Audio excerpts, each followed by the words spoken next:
6 लाख में खरीदते थे, 80 लाख में बेचते थे, डोनर को मिलता था सिर्फ 3 लाख। कानपुर के अस्पतालों में बैठे वीआईपी कैसे करते थे किडनी खरीद बिक्री का खेल। बड़े बड़े नेताओं के साथ ही तस्वीर मंत्री विधायक समेत कई लोगों से थी जान पहचान। अस्पताल की आड़ में चल रहे किडनी रैकेट का सरगना निकली महिला डॉक्टर। भोले भाले जवान लड़कों को पैसों का लालच देकर फंसाया जाता। ठगी के शिकार स्टूडेंट ने उठाई आवाज तो हुआ भांडाफोड़। दलाल लाते थे कस्टमर, हर किडनी पर मिलता था भारी भरकम कमीशन। क्या हमारे देश में सिस्टम का डर नहीं है?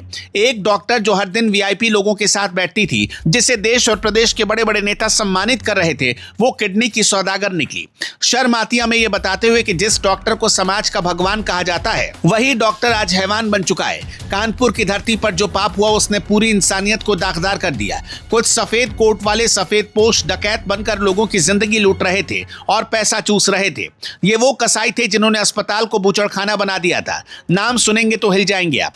इंडियन मेडिकल एसोसिएशन की उपाध्यक्ष डॉक्टर प्रीति आहूजा और उनका पति डॉक्टर सुरजीत आहूजा जैसे लोग समाज में इज्जत हासिल करते हैं और समाज को लगता है कि ये लोग कभी कोई गंदा काम नहीं करेंगे। बस यही लोगों से भूल हो गई। ये रसूखदार लोग किडनी का काला धंधा चला रहे थे। पुलिस ने 5 डॉक्टरों और एक दलाल को दबोचा है।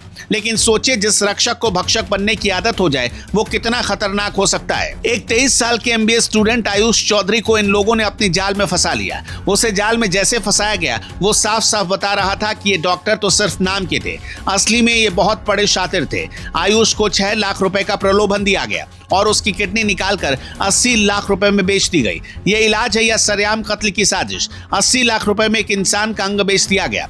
लानत है ऐसे डॉक्टरों पर। अब जरा समझिए कि ये रैकेट काम कैसे करता है। इन दरिंदों ने बाकायदा एक मार्केटिंग टीम पाल रखी थी। इनका नेटवर्क सिर्फ कानपुर या लखनऊ तक नहीं था। ये मौत का जाल दिल्ली, मुंबई, कोलकाता, बिहार, नेपाल और यहाँ तक कि साउथ अफ्रीका तक फैला हुआ था।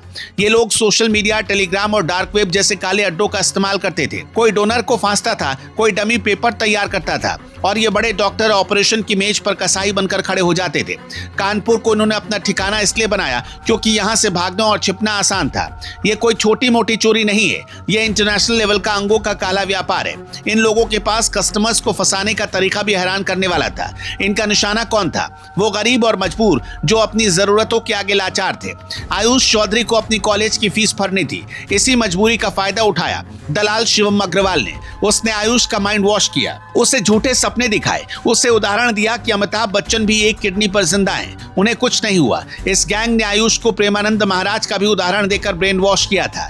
इसके लिए गैंग ने डोनर लाने के लिए अलग कमीशन फिक्स किया था और डोनर को लाने ले जाने और पूरे इलाज की जिम्मेदारी के लिए अस्पतालों को अलग से कमीशन देता था, जिसका जिक्र पुलिस ने अपने खुलासे में किया था। अरे ओ जाहिलो, अमिताभ बच्चन की तुलना एक लाचार छात्र से करते हुए तुम्हें शर्म नहीं आई? एक 8वीं पास दलाल ने एक पढ़े लिखे छात्र को मौत के मुंह में धकेल दिया।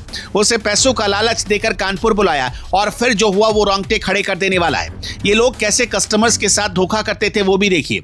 वादे किए गए लाखों के और जब किडनी निकाल ली गई तो आयुष को कौड़ियों के भाव टरका दिया गया। जब उस लड़के ने अपने हक के 2.5 लाख रुपए मांगे तो ये डॉक्टर अपनी औकात पर आ गए। इसी पैसे के विवाद ने इस गंदे रैकेट का पर्दाफाश किया। सोचिए, अगर विवाद ना होता तो ये हैवान न जाने और कितनी किडनियां निकाल चुके होते। अस्पतालों में अवैध आईसीयू चल रहे थे। रात के अंधेरे में चीड़फाड़ होती थी और डोनर को डराया जाता था कि तुम्हें बहुत बड़ी बीमारी है, ऑपरेशन नहीं कराया तो मर जाओगे। ये डॉक्टरी नहीं, ये तो सीधे सीधे फिरौती और फिर कत्ल का खेल चल रहा था।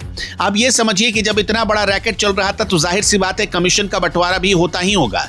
इन लोगों पर पैसों की ऐसी हवस चढ़ी थी कि इंसानियत मर गई। एक 30 साल के मरीज से 80 लाख रुपए में डील हुई, मतलब 80 लाख रुपए में उसकी किडनी लगनी थी, लेकिन डोनर को दिए गए सिर्फ 6 लाख, उसमें भी उसके पास पहुंचे 3.5 लाख। और बंटवारा देखिए, दलाल शिवम ने आयुष को 3.5 लाख रुपए दिए, आहूजा हॉस्पिटल को 2,75,000 रुपए मिले, मेड लाइफ को 25,000 रुपए और बाकी के लाखों रुपए उन बड़े डॉक्टरों की तिजोरियों में गए जो बड़ी बड़ी गाड़ियों में घूमते हैं। डोनर लाने वाले लड़कों का कमीशन अलग, छोटे जिलों के डॉक्टरों को सेटिंग के पैसे अलग। इस बिजनेस मॉडल में हर एक अंग की कीमत तय थी और उस कीमत के आगे किसी की जान की कोई अहमियत नहीं थी। अब जरा समझते हैं कि इस खेल में कौन कौन से बड़े लोग शामिल हैं। इसमें वो नाम शामिल हैं जिन्हें देखकर समाज सम्मान से हाथ जोड़ता है। डॉक्टर प्रीति आहूजा जो आईएमए की उपाध्यक्ष थी। सोचिए, जो संस्था डॉक्टरों के हक की बात करती है उसकी मुखिया ही अंगों की तस्करी कर रही थी।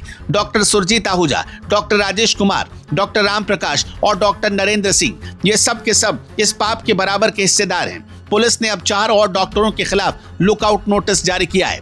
ये लोग मेरठ से लेकर लखनऊ तक फैले हुए हैं। पुलिस कमिश्नर रघुवीर लाल ने बताया कि 50 से ज्यादा लोगों की किडनियां निकाली जा चुकी हैं। 50 जिंदगियां तबाह कर दी इन दरिंदों ने। कल्याणपुर के मेडलाइफ, आहूजा और प्रिया हॉस्पिटल मौत के अड्डे बन चुके थे। अब आयुष आईसीयू में पड़ा अपनी मां को याद करके रो रहा है। अपनी गर्लफ्रेंड के सामने फूट फूट कर कह रहा है कि उससे गलती हो गई, उसकी फीस जमा नहीं हो रही थी, इसलिए वो इन भेड़ियों के चंगुल में फंस गया। लेकिन असल गुनहगार वो है जो आज भी फरार है।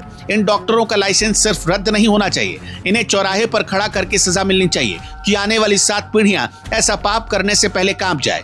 ये समाज के रक्षक नहीं हो सकते, ये समाज के दुश्मन है। जनता को अब जागना होगा। किसी भी दलाल या सोशल मीडिया के फरेब में मत आइए। अपनी जान को इतना सस्ता मत बनाइए और प्रशासन से सीधी मांग है कि इन अस्पतालों पर बुलडोजर चलना चाहिए। इनकी संपत्ति कुर्क होनी चाहिए, क्योंकि ये पैसा मरीजों की दुआओं का नहीं, मजबूरों की चीखों का है। अब बहुत हुआ, इन सफेद पोश दरिंदों का अंत होना ही चाहिए।